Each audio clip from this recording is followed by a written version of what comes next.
Hey guys, welcome to my first ever real, you could sort of say, live cast on my podcast channel, and I got Twitch going as well.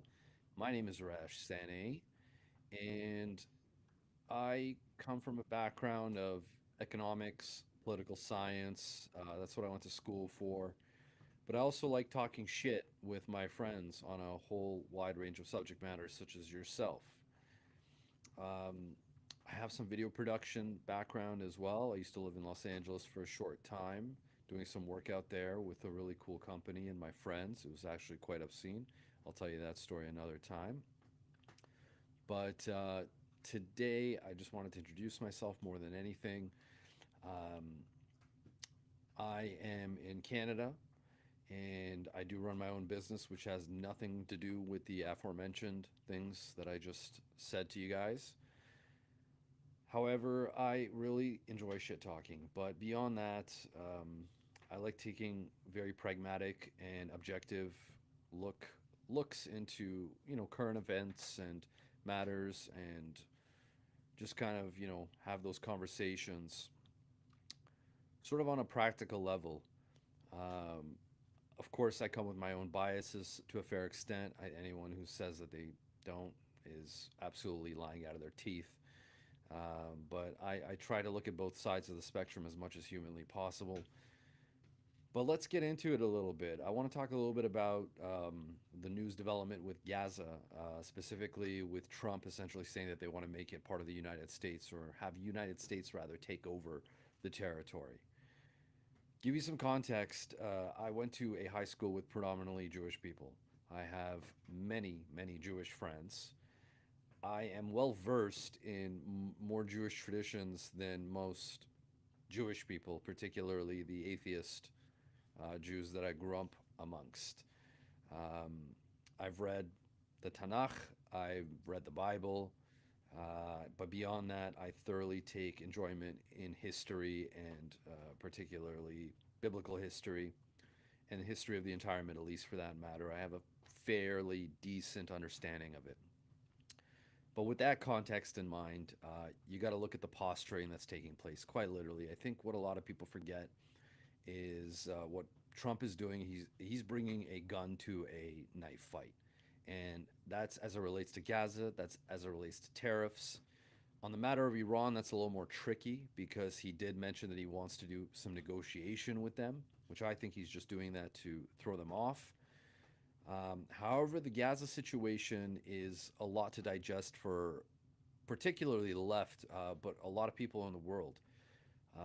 Never mind, some people that I know, particularly a friend of mine that I used to work with, which is of Palestinian origin. I could only imagine what he's thinking right now, especially from the fact that he was born in Gaza. But from the perspective of geopolitics, you have to consider the United States is the hegemon. And in order to maintain its hegemony, it has to act like a hegemon. And what does that mean? Take it back to history. More or less, the best way to put it is, conquer or be conquered in a matter of speaking. To maintain the power, you have to exert force, you have to exert dominance, and that's what's happening right now on the world stage. There's obviously a lot of politics and economics behind that as to who's driving it, what are the actual implications that might unfold. But that's what's going on right now. And there's a fair degree of posturing as well. Because, from a strictly economic standpoint, if the United States goes in there, they are going to spend upwards of hundreds of billions of dollars to not only get the Palestinians out into Egypt and Jordan and Saudi Arabia, which, if you look at it in a historical sense, are essentially vassals of the United States. And I'll go into that in a little bit. But they got to put these people somewhere. And if Egypt and Jordan and Saudi Arabia don't play ball, it will mean implications. There will be implications. So, like I said, he's bringing a gun to a knife fight. And, if people don't play ball with him, he will, use a heavy hand. But I think from the onset, what he's doing is he's setting the tone, as he's doing with the tariffs. But before I start talking about the tariffs, let me show you a couple of things a good friend of mine sent over to me, and as much as this is a joke, it's kind of a terrifying joke, particularly for the people in the Palestinian territories of Palestine. But let's take a look at that. So, I mean, this is a Trump hotel complex on the Gaza Strip with basically buildings destroyed in the background. Horrific to see, but something that is going around. And there's Bibi and good old Trump lying in what they call the Gaza Riviera over there. There's a lot of truth to this stuff, right? We the satire that surrounds it is a mirror of what's actually going on. And I could tell you, having a lot of Israeli friends and Jewish friends, that they don't want bloodshed. They don't want bloodshed. A lot of the people there are opposed to the Bibi government. But Benjamin Netanyahu, for a very long time, has been steadfast on maintaining his own power because the second he gets out of power, he's going to face hardcore corruption charges. But beyond that, yeah, I mean, there is a something to be said about the extension of the U.S. empire, and Israel, whether you want to look at it or not, is that, right? You could call it a nation state, and by all degrees, it could be considered one. Um, However, it is an extension of the hegemony that is the United States, and they exert their power through these countries that are essentially allied with them. But beyond that, Israel, Saudi Arabia, Jordan, and Egypt all quite literally receive money now in varying amounts from the United States, but they are part of that axis. They're part of that, you know, extension of hegemony. So it really does suck for the people who've, lived there for so many generations, that this hegemon wants to exert and flex its muscles at this time, and it's tragic. And frankly speaking, unless there is a complete and utter exodus of not only the Palestinians in the West Bank and Gaza Strip, I don't think Israel in its current state will have any sort of solace. I think as long as there's even a community of Palestinians within Israel, West Bank, Gaza, that they're going to have problems for the foreseeable future. Two-state solution is a joke. The whole notion of that is laughable at this stage, unfortunately. But the reality of the matter is that Israelis, in a matter of speaking, in my opinion, should own up to what they are. They are an annexing force, right? So, in World War One, you had a lot of that going on with, let's take the example of Turkey, um, where Ataturk ousted hundreds of thousands of Greek people out of Smyrna, which is now called, what's it called now? I forget that. Izmir, right? Izmir. But back then there wasn't a lot of cameras, right? There was no cameras, right? So the forced exodus of people has been occurring for eons, right? Now that doesn't, I'm not talking about justifications. I'm just talking about it from a strictly objective point of view. It's very difficult to objectify, but if you do look at it from the historical perspective, the Israelis or the Jews today, which that notion itself, Jewish people being a nation state, that's something to be talked about, something that we should talk about, are coming back after 2,500 years to reclaim their God-given territory, right? Now, that's the claim, right? Now, let's look at it from an objective standpoint. The population of Jews inside Palestine was 10% of the population before 1948, or in the early 1900s, I should say. So, by all accounts, they're an invading force. Now, as to their claims, that is a separate topic, because that's a justification at the end of the day. So, justifications aside, They're there to annex the territory. Don't sugarcoat it. And I think that I hate to say, but I think if they quite literally owned up to it and said, we are here to quite literally take Israel or greater Israel, they might demand more, they might get more respect for not, going around or beating around the bush. But I've said enough about that matter because I want to get into this with some historian friends of mine to take a better dive into it to do it more justice. But beyond that, we could talk a little bit about the tariffs, particularly as I live in Canada and I'm a Canadian. So I do have Iranian ancestry. Nonetheless, I was pretty much brought up here my entire life. I came here when I was 3 years old. Excuse me. I take a nicotine break. If you hear some stuff in the background, that's my dog chewing her chew stick. These things give me hiccups sometimes. But if you try those Zin packs, there's a lot of fakes floating around right now. For some reason, they give me headaches. I think it's the amount of nicotine or the bullshit that's in it. Speaking of Zins, right? So we can't even get those into the country. They have to be brought pretty much illegally. There's a Canadian brand called Zonic, which absolutely sucks for nicotine pouches. And the Zins that you get here right now are virtually bootleg half the time. So it's if you want to make sure you're getting nicotine, we have this stuff. This is not a product placement ad called the Nicorette Quick Mist. They're not cheap, but you know you're getting nicotine. You could literally feel it, and there's no adulterants in there, um, like there is in the fake stuff. It's literally water and nicotine and menthol, probably some stabilizers actually. But nonetheless, on the matter of tariffs, so I called this out a month ago when my mom came up to me and said, "Oh my God, Donald Trump's going to put tariffs on Canada." I'm like, "Mom, he's not going to do it." She's like, "What are you talking about? He's going to do it. He's going to do it." And from the get go, I understood that it's a negotiating tactic. And people seem to forget that this man is literally coming from a real estate mogul background. He is a real estate mogul, and that's his background, I should say. Again, same concept, bringing a gun to a knife fight. He's setting the tone. He has people running around with their heads cut off. Now, from a political economic perspective, Canada is already the 51st state, which I don't know why people don't mention this. But here, let's get Bibi Netanyahu and Trump off of here.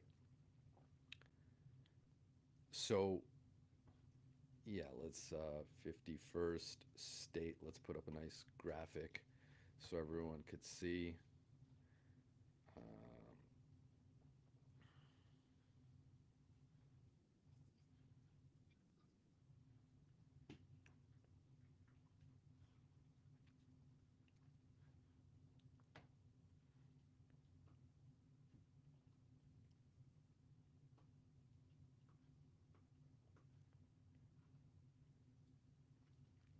right. So from a economic perspective, Canada is the 51st state.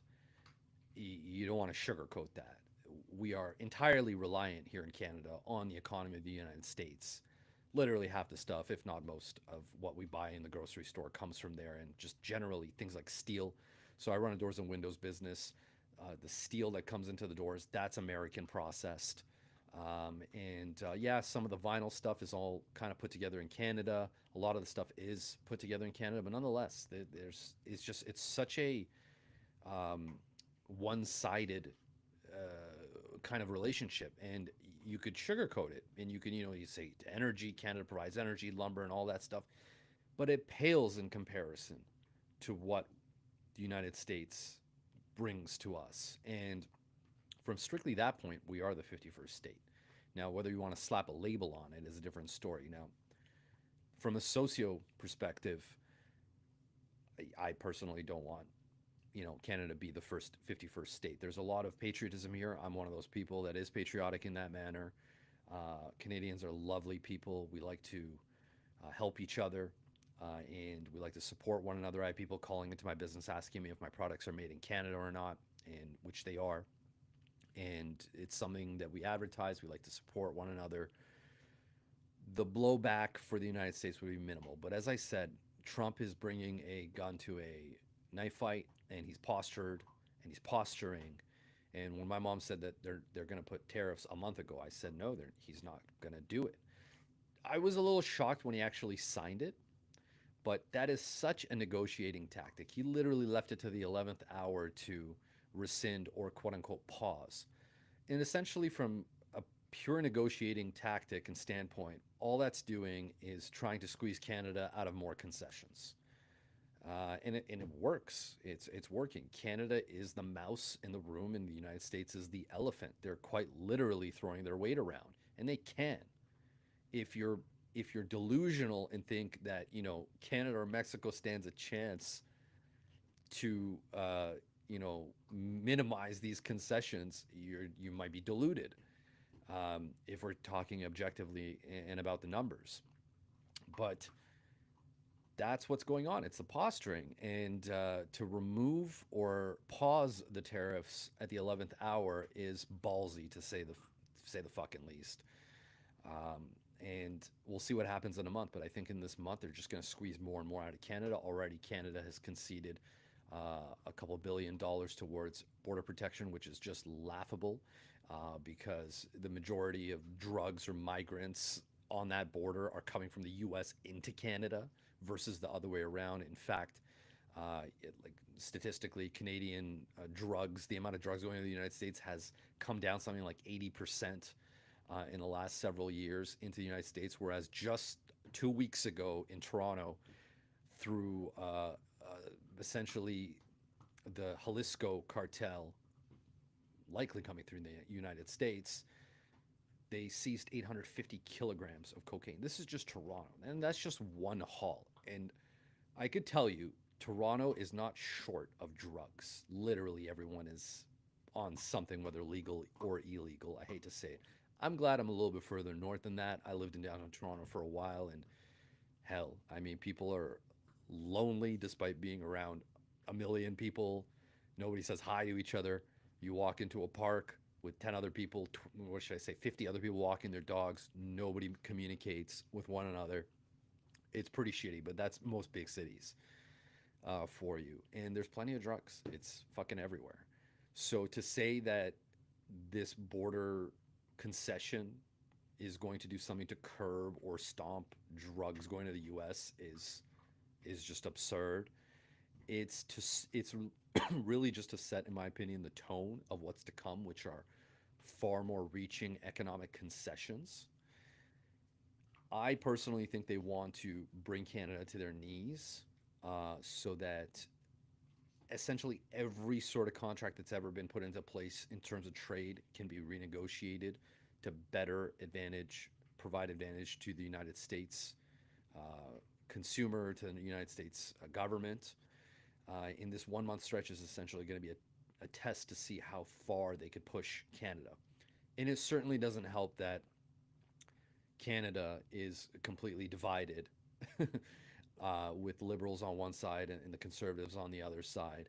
Although I've seen some people, as of last few days, rally around Justin Trudeau because he did come out with a relatively compelling speech for him, where it was very unifying in tone. Um, but Pierre Polivier, fuck, I can't say his name. Pierre Polivier, fuck, I don't even know. Anyways, someone's trying to message me. I have no idea how the fuck to use this. Um, let's see here. I'm gonna take a quick break and look at this Twitch stream. I'm super new to this live streaming shit, so please excuse me, but I will try to provide my insight as much as humanly possible. Let's try to go to seeing what's going on. I really don't even know how to use this stream manager. Yeah, that would be me. Let's let's take a little break to look at my dog over here. Marley, come here. This is Marley. She's a little growly sometimes. I love her more than anything. She's an epileptic dog. I'll be talking more about how it's like living with a poor epileptic dog. She gets seizures once a week, and essentially I have to be around her all the time. I can't leave her alone at all for prolonged periods. I might leave her in my car to go grocery shopping, naturally with the heat on in the winter, AC in the summer. Yeah, she's a drama queen. um, but yeah, she gets seizures once a week, and she's on a litany of meds. And I've gone really deep. I've done deep dive into what can be done. I've tried pretty much everything, every concoction combination of pharmaceutical, non-pharmaceutical to diet. Um, but yeah, yeah, she's just smelling what's going on. Okay, yep, she's a little growly. Let's put her down. Okay, back to this. Let's see. Chat.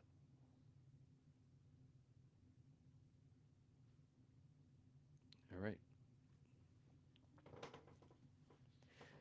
But yeah, um, back to the tariffs, right? So I think Trump is going to squeeze whatever he can in the next month. And I don't think it's going to be 25% tariff. I think it will be less, but it's going to be a gradual squeeze over time to get concessions, strictly speaking. From an economics perspective, that's what they're looking for. But I'll stop there on that topic for the time being and give my 2 cents about the passing of Aga Khan. I don't know if you guys know who that is, but Aga Khan, he's the leader of the Ismaili sect of Muslims, of Shia Muslims. Now, the Ismaili sect, from my understanding, is not within the conventional confines of Shia Islam. They branched off at the seventh Imam, which there's 12 in Shia Islam. They branched off at two brothers, one guy named Musa al Kazim and the other guy named Ishmael. And their lineage continued on, and essentially he is the heir of that lineage, and he passed away. Now, he is the whitest guy in the world. I got to show you what he looks like. Aga Khan. So, yeah. So, this dude, he is like, he's white, right? So, it could be confusing for a lot of people. In fact, his son is now the current heir, and he married a white woman. So they're just like two more generations down the line. They're going to look Scandinavian at this rate. But he has a vast empire, this Aga Khan. He owns telecommunication companies, or did rather own telecommunication companies all throughout the world. And he's a quite wealthy individual. The Ismailis they have a huge following. There are sects from Tanzania, from India, from Iran, but they were outcast. They were outcasts in a manner of speaking, and they were tossed out a lot of these countries, which is kind of why they're spread out all over the world. But there is a prominent museum called the Aga Khan Museum in Toronto, which is beautiful. I haven't gone. I should have gone a long time ago, but making excuses won't help it. I was like, oh, I couldn't find anyone to go with. Should have just gone myself. But it's beautiful, and I can't spell museum. There it is. So yeah, so this is what it looks like. So there's a mosque section, and there is a like a museum section essentially. And there's a lot of Islamic scripture, art from you know long time ago, Middle Ages, going all the way back to when Baghdad was the epicenter of the world in a matter of speaking for culture. But it's a beautiful place, and he is an honorary citizen, I should say, in Canada. But yeah, here's what his son looks like. See what I mean? Like, you know what I mean? They ain't brown or Middle Eastern looking in the least. But nonetheless, may he rest in peace. I know I have a few friends who are Ismaili. Shout out Iceberg. And I hope that their family is okay during this time. I know they're devout followers, and for anyone who is of the Ismaili faith, I do send my condolences to your community. But yeah, these are a few things I just wanted to talk about. I go into a whole ton of subjects on my podcast, guys. The last one I had was with Dr. Corey Goldberg. We talked about surgeries, particularly ones that men tend to get, from hair to facelift to something called threading. And then we also talked about diet, which is a huge thing. And he was trying to dispel the concept of the carnivore diet. So I encourage you to take a look at that. He is a beacon of information, God bless, and a wonderful human being. I encourage you to take a look at that one, that podcast. You can find that on my YouTube page. And I also did one with my dear friend Jared Grunberg, which is about addiction and the road to recovery and sobriety. That one was a little bit personal, as Jared is a really good friend, but we did take a deep dive into kind of his situation. And I encourage you to take a look at that. And my goal is to post one podcast a week, and I'll try to do some of these live casts every so often, intermittently, as you know, as time will allow. I mean, quite honestly, I do jack shit at night. Literally, my dog just stares at me, and I watch Star Trek for the most part, and cook a whole bunch of food. Oh, and I got another channel called the Dawn Diggs Cooking Channel because I love cooking, for myself and my friends, I should say. And there's a whole bunch of cool videos I post on there also once a week. So go take a look at that if you want to see some healthy, interesting meals. The latest one is a sourdough toast uh, pizza that I made, kind of. So it's all super delicious, healthy stuff. So God bless you guys. I hope you have a wonderful evening, and you'll see me again soon. Cheers.